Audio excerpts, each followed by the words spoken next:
You have seen the challenges. Do 50 push-ups a day for 30 days. Transform your physique. Become a new person. It sounds appealing because it is simple. It requires no equipment, no gym membership, and seemingly no thought. But simplicity is often the enemy of progress. If you blindly perform 50 repetitions every single day, you will not get the result you want. You will likely hit a hard plateau within 2 weeks. You will develop nagging joint pain, and you might actually ruin your posture. The body does not care about your arbitrary numbers. It cares about stimulus, adaptation, and mechanics. Doing the work is only half the battle. Doing it correctly is the war. Today, I will show you the physiological reality of high-frequency push-up training, the hidden dangers of repetition, and the specific protocol you need to actually build muscle without destroying your joints. Let's begin. 1. The law of diminishing returns. The first thing that happens when you start doing 50 push-ups a day is a rapid neural adaptation. For the first week, you will be sore. Your chest will feel full. Your triceps will ache. This is the shock phase. But the human body is an adaptation machine designed to conserve energy. By week 2 or 3, 50 push-ups will no longer be a stressor. They will become a warm-up. This is where most people fail. They continue doing the same 50 reps, expecting the same results. But muscle growth requires progressive overload. If the stimulus remains constant, growth stops. You are no longer building strength, you are building endurance. You are training your muscles to be efficient, not strong. Efficiency is the enemy of hypertrophy. To build muscle, the movement must be difficult.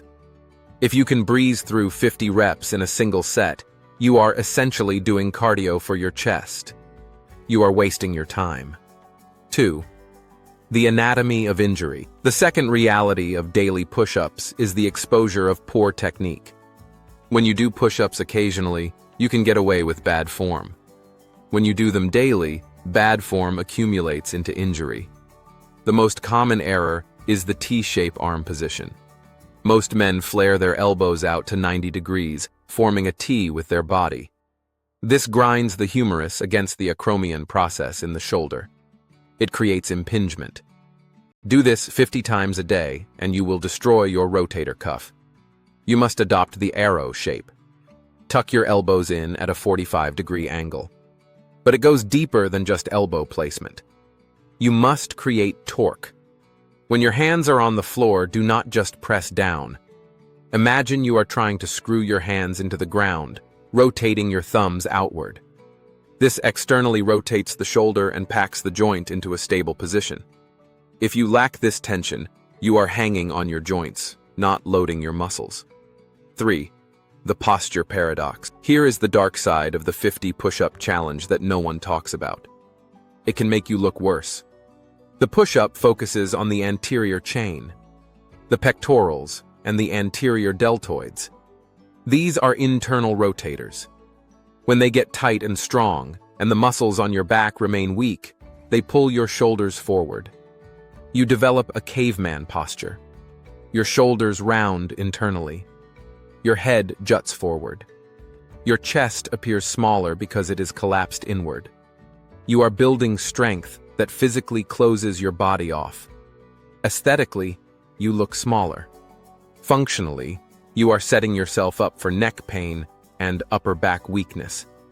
You cannot push every day if you do not pull. 4. The mandatory antagonist. To fix the posture paradox, you must introduce a non-negotiable rule.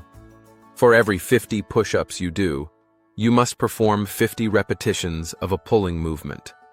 This does not need to be heavy. It needs to be corrective. The best option here is the band pull-apart or the face pull. You need to target the rear delts, the rhomboids, and the external rotators. These muscles fight the pull of the chest. They pull your shoulder blades back and down. They open up the thoracic spine. If you do your push-ups in the morning, do your pulling work at night. Or, ideally, superset them. Perform 10 push-ups, Then immediately perform 10 band pull-aparts. This ensures you remain balanced structurally. It keeps your shoulders healthy enough to handle the volume. Do not skip this. A strong chest on a rounded back looks weak. A strong chest on a vertical spine looks powerful. 5.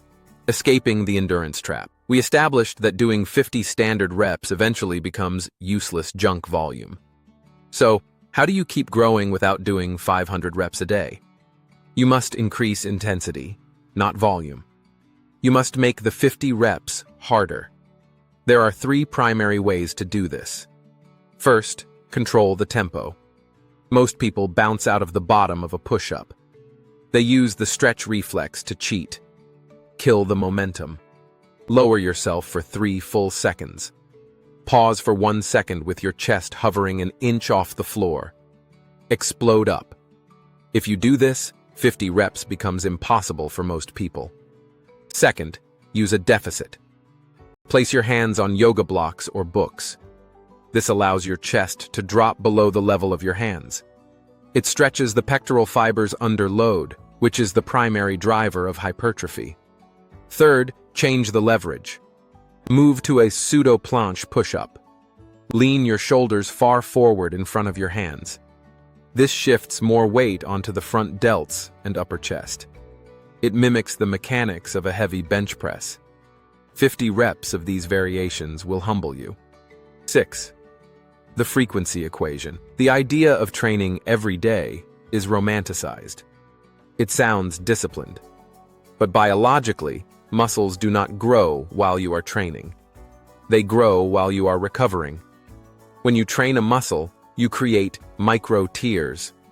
Recovery is the process of repairing those tears thicker and stronger. If you tear the muscle down every 24 hours, you interrupt the repair process.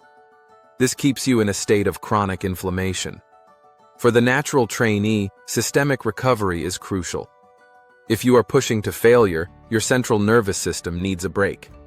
If you are just going through the motions, you can train daily, but you won't grow. So you have a choice. Train with low intensity daily and see mediocre results. Or train with high intensity 4 days a week and see massive results. I recommend a schedule of 2 days on, 1 day off. This allows for high intensity effort while guaranteeing recovery. 7.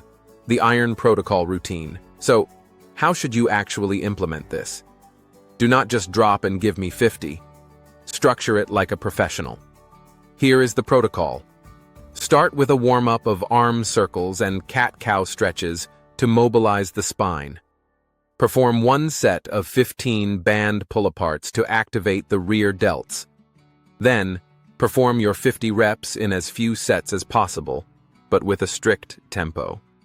3 seconds down, 1 second pause, explode up. If you can do all 50 in 1 set with this tempo, you are elite. Most likely, you will need to break it into sets of 15 or 20. Rest strictly for 60 seconds between sets. Immediately after finishing your push-ups, perform another 50 band pull-aparts. This creates a complete upper body session. It stimulates growth, protects the joints, and ensures perfect posture. This turns a mindless challenge into a calculated training block. Conclusion. Now you know that 50 push-ups is not a magic number, but a starting point that requires variation, intensity, and balance to actually work. But understanding the mechanics of the push-up is useless if you do not understand the fuel required to rebuild that tissue after you destroy it. So, click the video on screen now to master the nutrition principles that will actually turn your effort into muscle. If you don't, you will remain sore, flat, and stagnant regardless of how many reps you perform.